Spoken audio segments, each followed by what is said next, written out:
Assalamualaikum warahmatullahi wabarakatuh. Apa kabar anak-anakku hari ini? Semoga kalian sehat walafiat.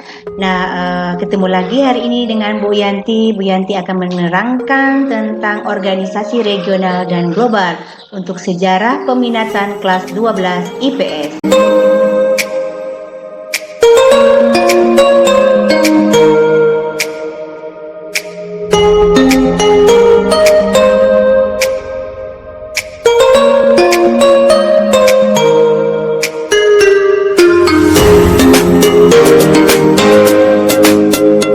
Oke, baiklah anak-anakku, sebelum Ibu menerangkan tentang organisasi regional dan global untuk sejarah kelas 12 IPS, baiklah kita melihat tentang kompetensi dasarnya. Nah, di sini kompetensi dasarnya menganalisis organisasi, menganalisis sejarah organisasi regional dan global, yakni NATO, Fakta Warsawa, CENTO, ANJUS, SHARP, OPEC, APEC, MEE, GATT, WTO, AFTA, NAFTA, dan KAFTA yang pengaruhnya terhadap bangsa Indonesia. Oke anak-anakku, nah ini merupakan kompetensi dasarnya. Kompetensi dasar ini di masa pandemik ini perampingan terhadap organisasi-organisasi regional dan global ya. Jadi di sini NATO, Fakta Warsawa ini merupakan CENTO merupakan organisasi-organisasi militer dunia, sedangkan SHARP, OPEC, APEC, MEE, GATT merupakan organisasi ekonomi regional ya, dan lain sebagainya. Oke, baiklah anak-anakku, Ibu mulai dengan materi kita pada kesempatan ini. Yang pertama kita berbicara tentang organisasi pada masa Perang Dingin. Nah, organisasi pada masa Perang Dingin adalah muncul pada masa seusai Perang Dunia Kedua berakhir. Nah, masyarakat dunia menjadi cukup lega dan merasa aman, namun hal tersebut hanya berlangsung sementara karena beberapa tahun setelah Perang Dunia Kedua berakhir muncul yang namanya dengan Perang Dingin. Nah, anak-anakku sekalian, apa itu Perang Dingin? Perang Dingin adalah perang dalam bentuk ketegangan sebagai perwujudan dari konflik-konflik kepentingan, supremasi dan perbedaan ideologi, ya, dan lain-lain sebagainya. Sekali lagi Ibu ulang ya, organisasi atau perang dingin adalah perang ketegangan atau perang kepentingan dalam bentuk konflik-konflik, supremasi perbedaan ideologi dan lain-lain. Nah, perang dingin mengakibatkan ketegangan masyarakat dunia karena takut akan munculnya konflik yang dapat mengakibatkan Perang Dunia Kedua. Negara-negara yang terlibat dalam perang dingin bekerja sama untuk membentuk aliansi pertahanan. Adapun beberapa aliansi pertahanan di masa perang dingin adalah sebagai berikut. Ya, anak-anakku, kita lihat yang pertama adalah NATO, North Atlantic Treaty Organization. North Atlantic Treaty Organization atau NATO berdiri pada tanggal 4 April 1949. Tujuannya adalah membangun kerjasama militer antara negara-negara untuk mencegah penyebaran pengaruh Uni Soviet. Sekali lagi Ibu ulang, NATO berdiri pada tanggal 4 April 1949 dengan tujuan membangun kerjasama militer antara negara-negara untuk mencegah penyebaran pengaruh Uni Soviet. Organisasi militer regional yang satu ini memiliki prinsip untuk melindungi negara anggotanya apabila diserang oleh pihak lain. Anggota NATO berjumlah 29 negara yang mayoritasnya berasal dari benua Eropa. Dan bagi NATO, menyerang anggota NATO yang satu sama saja dengan menyerang seluruh anggota NATO. Anak-anakku, ini adalah lambang dari NATO. Kita lihat di sini pendiri dari negara NATO ada Belgia, kemudian Kanada, Denmark, Prancis, Islandia, Italia, Luxembourg, Belanda, Norwegia, Portugal, Britania Raya, dan Amerika Serikat. Oke, baiklah anak-anakku, Ibu next dan kita lanjut lagi dengan Fakta Warsawa. Fakta Warsawa ini bentukan dari Uni Soviet atau Rusia. Pakta Warsawa adalah aliansi militer negara-negara blok timur di Eropa Timur yang bertujuan mengorganisasikan diri terhadap kemungkinan ancaman dari aliansi NATO yang telah dibentuk terlebih dahulu pada tahun 1949. Pakta Warsawa dibentuk pada tanggal 14 Mei 1955 dengan menandatangani sebuah piagam perjanjian di Warsawa sehingga dinamakan dengan Pakta Warsawa. Polandia dan negara anggotanya yaitu Uni Soviet, Bulgaria, Rumania, Jerman Timur, Polandia dan Cekoslovakia, Hungaria dan Cekoslovakia. Oke, ini adalah lambang ini negara-negara yang tergabung di dalam Uni Soviet, ya, the Uni Soviet Union. Ini bentuk lambangnya dari Pakta Warsawa itu sendiri. Oke, baiklah anak-anakku, ibu lanjut lagi dengan CENTO. Nah, apa itu CENTO? Central Aid Treaty Organisasi. CENTO berdiri pada tahun 1995 dan diikuti oleh negara-negara Timur Tengah seperti Irak, Iran, Pakistan, dan Turki dengan tambahan Inggris dan Amerika Serikat. Berbeda dengan organisasi-organisasi lainnya di CENTO, Amerika Serikat hanya berperan sebagai pemberi bantuan militer dan ekonomi bagi negara-negara anggota. Organisasi militer regional ini juga bertujuan untuk menghambat penyebaran paham komunis dan hanya saja CENTO dianggap tidak mampu membantu Pakistan dalam menyelesaikan konflik dengan India. Karena itu, Irak, Iran, dan Pakistan kemudian mengundurkan diri. Baiklah anak-anakku, ini lambang daripada Central Treaty Organisasi atau organisasi CENTO. Nah, kemudian yang berikut adalah ANZUS anak-anakku. ANZUS itu apa? Australian New Zealand United States Security Treaty. ANZUS didirikan pada tanggal 1 September 1951 di San Francisco, Amerika Serikat. Sesuai dengan namanya, anggota ANZUS terdiri dari Australia, Selandia Baru, dan Amerika Serikat. Tujuan dari ANZUS adalah menghambat persebaran komunis di kawasan Australia dan Oseania. Tapi Selandia Baru kemudian memutuskan untuk keluar dari ANZUS ketika kapal Amerika Serikat memasuki wilayah Selandia Baru. Nah, untuk mencapai tujuannya, ANZUS menggunakan Forward Defense Strategy yang mendorong anggotanya untuk terlibat dalam Perang Korea dan Perang Vietnam. Mereka semua tergabung ke dalam Southeast Asia Treaty Organisasi atau SEATO. Baiklah anak-anak, ini merupakan lambang dari ANZUS, Australia New Zealand 1984. Oke, selanjutnya kita masuk pada SEATO, Southeast Asia Treaty Organisasi. Southeast Asia Treaty Organisasi atau organisasi militer regional ketiga yang cukup dikenal adalah SEATO. SEATO atau South Asia Treaty Organisasi berdiri pada tanggal 8 September 1954 di Manila, Filipina. Walaupun namanya merujuk kepada negara-negara Asia Tenggara, hanya terdapat dua anggota yang berasal dari negara Asia Tenggara, yaitu Filipina dan Thailand. Sisanya justru negara-negara luar Asia Tenggara loh, seperti apa? Amerika Serikat, Australia, Prancis, Selandia Baru, dan Inggris. Selaras dengan ANZUS, tujuan utama SEATO adalah untuk menghambat penyebaran komunis di Vietnam ke negara Asia Tenggara lainnya. Karena itu, SEATO mengizinkan Amerika Serikat untuk mengikuti Perang Vietnam. Tapi di tahun 1975 Amerika Serikat justru terpukul mundur dan kalah. Oke, baiklah anak-anakku, ini adalah bentuk lambang dari SEATO. Di sini SEATO berdiri pada tanggal 30 Juni 1977. Kantor sekretariat SEATO di Bangkok dan ditutup secara resmi dan bubar, ya.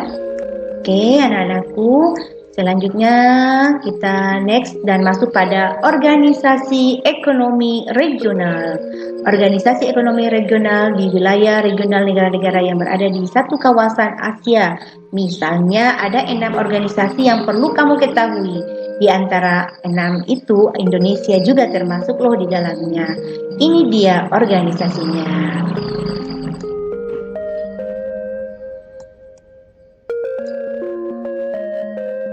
Yang pertama adalah SHARC, Short Asian Association for Regional Corporation. Ibu ulang, SHARC, Short Asian Association for Regional Corporation. SHARC didirikan pada tanggal 8 Desember 1985 di Dhaka, Bangladesh oleh negara Pakistan, Bangladesh, Bhutan, India, Nepal, Maladewa, Pakistan, dan Sri Lanka. SHARC berdirinya SHARC dilatar belakangi oleh keinginan negara-negara Asia Selatan untuk bekerja sama dan semangat persaudaraan kepercayaan.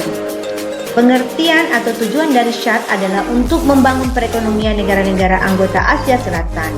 Momen penting dalam organisasi SHARC adalah ketika menerapkan Short Free Trade Area tahun 2006 untuk mempermudah kegiatan perdagangan di Asia Selatan. Selain memiliki anggota tetap, SHARC juga mempunyai 9 pengamat yaitu Australia, China, Uni Eropa, Iran, Jepang, Korea Selatan, dan Amerika Serikat. Oke anak-anakku, ini adalah merupakan lambang dari SHARC, Short ASEAN Association for Regional Cooperation, yang terdiri dari Afghanistan, Bangladesh, Bhutan, India, Nepal, Pakistan, Sri Lanka, dan ini apa yang satunya lagi ya? Oke, kita lanjut MEE, Masyarakat Ekonomi Eropa.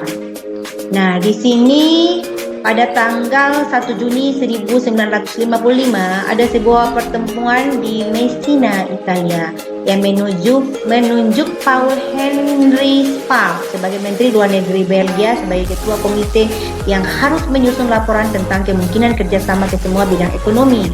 Laporan Komite Spaak berisi 2 rancangan yang mengintegrasikan Eropa, yaitu membentuk European Economic Community atau EEC atau Masyarakat Ekonomi Eropa MEE. Yang kedua, membentuk European Atomic Energy Community Euratom atau Badan Tenaga Atom Eropa. Rancangan SPAC ini akhirnya disetujui pada tanggal 25 Maret 1957 di Roma, dan kedua perjanjian itu mulai berlaku pada tanggal 1 Januari 1958. Pertemuan di Roma menghasilkan Traktat Roma yang meresmikan berdirinya MEE. Pembentukan MEE dilatar belakangi oleh keberhasilan European Coal dan Steel Community dalam mendorong negara-negara seperti Belgia, Prancis, Italia, Luxembourg, Belanda, Jerman Barat membentuk pasar bersama dan mencakup masalah ekonomi. Nah, ini bentuk daripada MEE itu sendiri atau lambang daripada Masyarakat Ekonomi Eropa. Oke, baiklah anak-anakku, ini kantor European Union atau Uni Eropa di Eropa. Ya, ini kantornya besar sekali dan ada bendera-bendera daripada negara-negara yang tergabung dalam Uni Eropa. Anak-anakku, selanjutnya kita masuk lagi dengan materi yang berikut. Nah, yang berikut ini ya, kita lihat ya.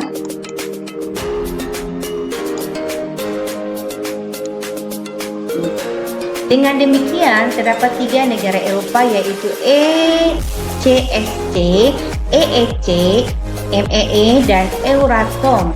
EAEC, MEE menegaskan tujuannya antara lain sebagai berikut. 1. Meningkatkan kerjasama ekonomi, memperbaiki taraf hidup, dan memperluas lapangan kerja. Yang kedua, menghapuskan bea masuk dan pembatasan ekspor-impor antara negara-negara anggota. Yang ketiga, memberikan bantuan dana kepada negara-negara yang masih rendah pendapatan ekonominya. Yang keempat, meningkatkan tarif yang tinggi dan membatasi secara ketat barang-barang yang masuk yang bukan dari negara-negara anggota.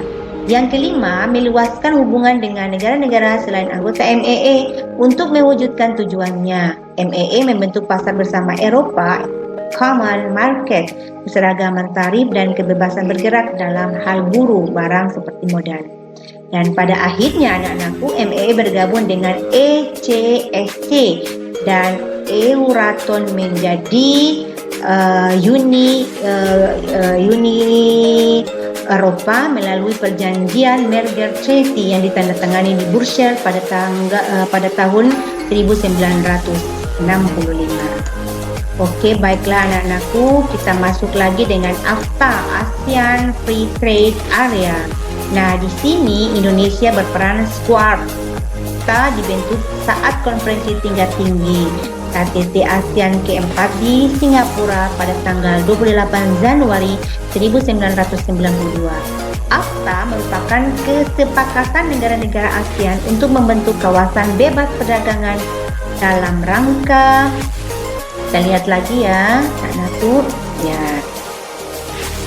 Nah, ini tujuan ini gambar-gambar AFTA ya. Ini gambar AFTA. Ini negara-negara ini kita lihat ada lambang Indonesia di sini, bendera Indonesia. Oke. Ya.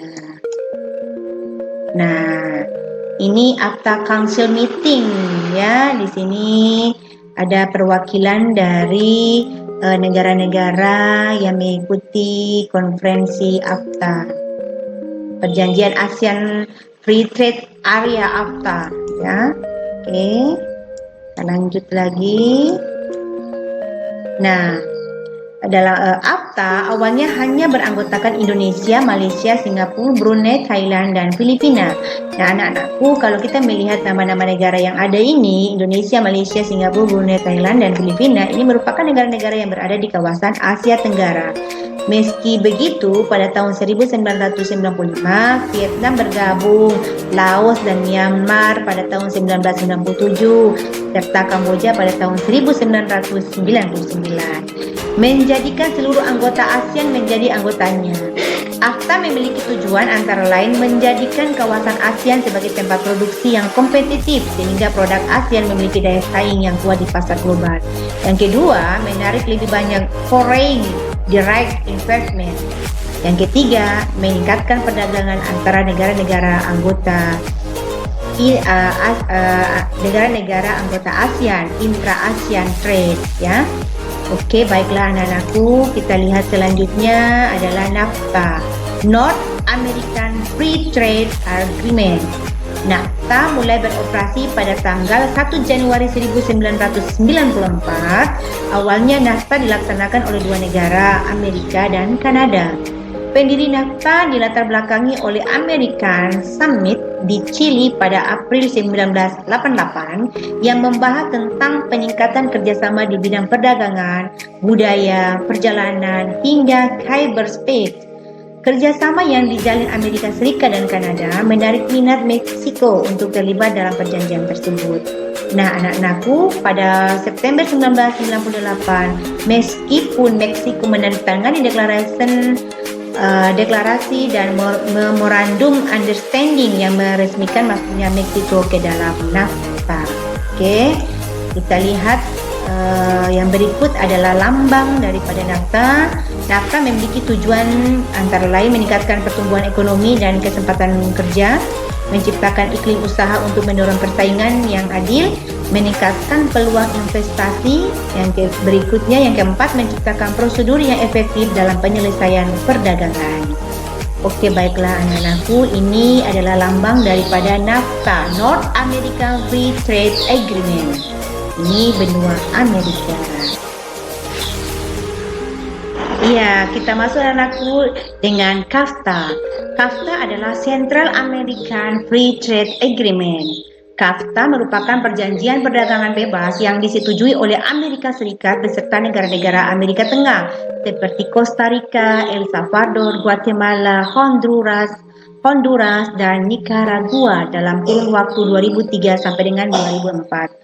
Keberagaman CAFTA menjadi wadah dari Caribbean Basin Initiative yang berisi tentang aturan biaya ekspor dan kuota impor antara Amerika Serikat dengan negara-negara di Amerika Tengah, yang tujuannya dibentuk daripada CAFTA itu sendiri adalah mewujudkan kemajuan perdagangan negara anggotanya.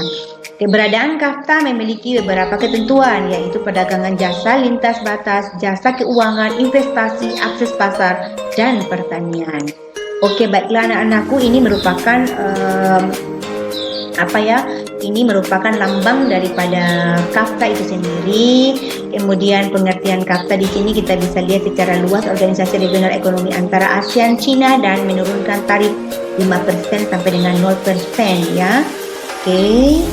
Baiklah anak-anakku, selanjutnya kita masuk pada ASEAN, APEC. Kita masuk pada APEC, ASEAN Pacific Economic Corporation. APEC didirikan pada tahun 1989 oleh beberapa negara di wilayah Asia dan Pasifik. Tujuan didirikannya APEC adalah meningkatkan pertumbuhan ekonomi dan mempererat komunitas negara-negara di Asia Pasifik. APEC memiliki prinsip dalam menjalankan kegiatan organisasi, antara lain konsensus atau keputusan APEC harus bermanfaat dan disepakati semua anggota. Voluntary and non-binding, kesepakatan secara sukarela. Concerted, unilateralist, keputusan dilakukan bersama-sama. Dan differentiated time frame, liberalisme negara ekonomi anggota. Keberadaan APEC secara nyata berkontribusi dalam pertumbuhan ekonomi negara-negara di kawasan Asia Pasifik. Negara-negara anggota APEC berkontribusi terhadap 53% GDP dunia serta 44% volume perdagangan dunia. APEC hingga kini beranggotakan 21 negara di wilayah Asia Pasifik dan Indonesia termasuk di dalamnya. Baiklah anak-anakku, kita lihat selanjutnya. Ini merupakan peta Korea daripada peta negara-negara APEC ya. Ada Rusia, Cina, Korea, Jepang, Vietnam. Ini ada Brunei Darussalam, Meksiko, Kanada.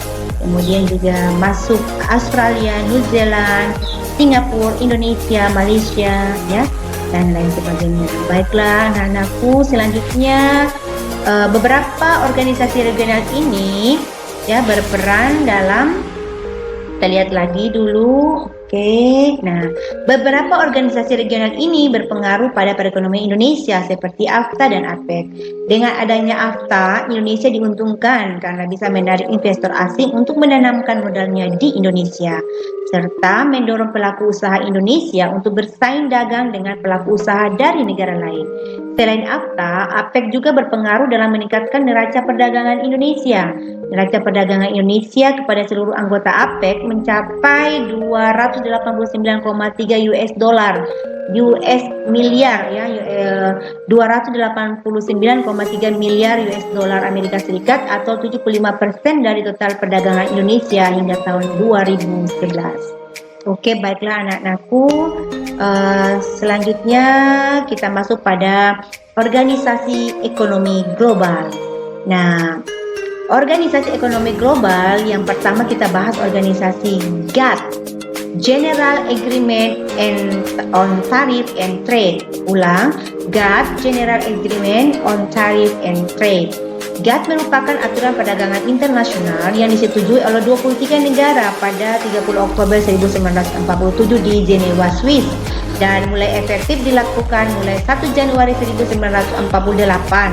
Tujuan daripada General Agreement on Tariff and Trade ini adalah untuk menerapkan prinsip-prinsip umum liberalisasi perdagangan berdasarkan traktat multilateral. Traktat tersebut merupakan pengurangan tarif, penghapusan kendala perdagangan, serta penghapusan praktik perdagangan yang diskriminatif. Oke, baik anak-anakku.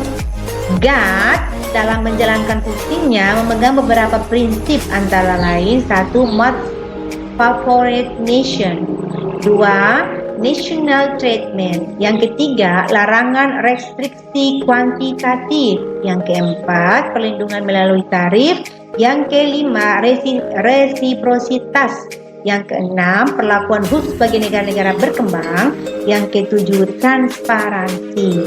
Perubahan GATT menjadi WTO dilaksanakan dalam simposium terakhir di Marrakech bulan April 1994 di Maroko. Oke, baiklah. Nah, ini adalah bentuk lambang daripada GATT sendiri. Selanjutnya kita masuk pada WTO, World Trade Organization. WTO didirikan pada 1 Januari 1995 menggantikan GATT. WTO muncul akibat adanya pemikiran untuk membentuk suatu badan tingkat tinggi yang permanen untuk mengawasi bekerjanya sistem perdagangan multilateral. dan diarahkan pula untuk menjamin agar negara-negara peserta GATT mematuhi peraturan-peraturan yang telah disepakati serta memenuhi kewajiban-kewajibannya. Ya, anak-anakku, WTO memiliki tujuan antara lain satu, mencapai perdagangan internasional yang stabil dan menghindari kebijakan perdagangan yang merugikan. Yang kedua, meningkatkan volume perdagangan di dunia. Yang ketiga, mengembangkan sistem perdagangan multilateral. Yang keempat, meningkatkan pemanfaatan sumber kekayaan dunia untuk meningkatkan produksi dan transaksi jual beli barang. Anggota WTO hingga tahun 2017 berjumlah 164 negara anggota dan memiliki 22 negara pengamat. Nah, ini anak-anakku merupakan lambang daripada WTO itu sendiri. Nah, ini bendera-bendera dari negara-negara yang tergabung dalam WTO, ya. Kita tahu di sini bisa kita lihat WTO perdagangan dunia, kemudian yang termasuk di dalam sini khususnya berbicara tentang perdagangan. Oke, kita lanjut lagi dengan yang berikut. OPEC, Organisasi of Petroleum Exporting Country. OPEC didirikan September 1960 di Baghdad. Baghdad ini di Irak, ya. OPEC didirikan pada tahun 1960 bulan September di Baghdad, Irak oleh 5 negara, yaitu Iran, Irak, Kuwait, Saudi Arabia, dan Venezuela. Pendiri OPEC merupakan respon terhadap keberadaan perusahaan minyak bumi multinasional milik Amerika Serikat yang sering melakukan monopoli pasar terhadap minyak bumi. Tujuan utama dari OPEC adalah mengkoordinasi dan menyamakan kebijakan perihal minyak bumi di antara negara-negara anggota, serta menjaga stabilitas minyak bumi di pasaran agar ada suplai yang berkelanjutan bagi konsumen dan pemasukan yang merata bagi produsen. Oke, anak-anakku sekalian, nah ini merupakan lambang daripada OPEC itu sendiri, ya. Kita lihat di sini. Oke, langsung kita masuk lagi pada, nah, untuk memasuki keanggotaan OPEC ada syarat khusus yang sudah ditetapkan, yaitu harus mendapatkan 3/4 persetujuan dari negara-negara anggota termasuk 5 negara pendiri OPEC. Jumlah negara anggota OPEC hingga tahun 2016 adalah 14 negara yang terdiri dari 6 negara Timur Tengah dan 6 negara Afrika, juga ditambah dengan 2 negara dari Amerika Selatan. Oke, baiklah anak-anakku, selanjutnya ini adalah pertambangan, ya, gambar ilustrasi daerah penambang minyak bumi. Nah, anak-anakku sekalian, keberadaan Organisasi Ekonomi Global banyak memberikan pengaruh kemajuan ekonomi Indonesia. GATT yang didirikan pada tahun 1947 membuat Indonesia bergabung juga pada GATT tahun 1950. Masuknya Indonesia di GATT membuat kebijakan ekonomi Indonesia banyak menyesuaikan dengan kebijakan GATT. Begitu juga ketika GATT berubah menjadi WTO. WTO mengeluarkan kebijakan seperti mendorong persaingan yang terbuka, mendorong respon pembangunan ekonomi yang nantinya ikut bergabung dengan Indonesia. Masalah yang dihadapi Indonesia dan negara-negara berkembang adalah dikesampingkannya sektor pertanian oleh GATT dan WTO. Indonesia pernah menjadi anggota OPEC pada tahun 1962 dan keluar di tahun 2008. Keluarnya Indonesia disebabkan karena tidak mampu memenuhi kuota ekspor, dan pada tahun 2016 Indonesia bergabung lagi ke dalam OPEC, tetapi keanggotaannya dibekukan akibat menolak untuk memotong produksi minyak sebesar 5%. Nah, anak-anakku, demikianlah materi Ibu tentang organisasi regional global. Insya Allah kita akan ketemu lagi pada materi-materi selanjutnya. Dan insya Allah juga kita semua dalam keadaan sehat walafiat. Terima kasih atas perhatian anak-anakku semuanya. Billahi taufiq wal hidayah. Assalamualaikum warahmatullahi wabarakatuh.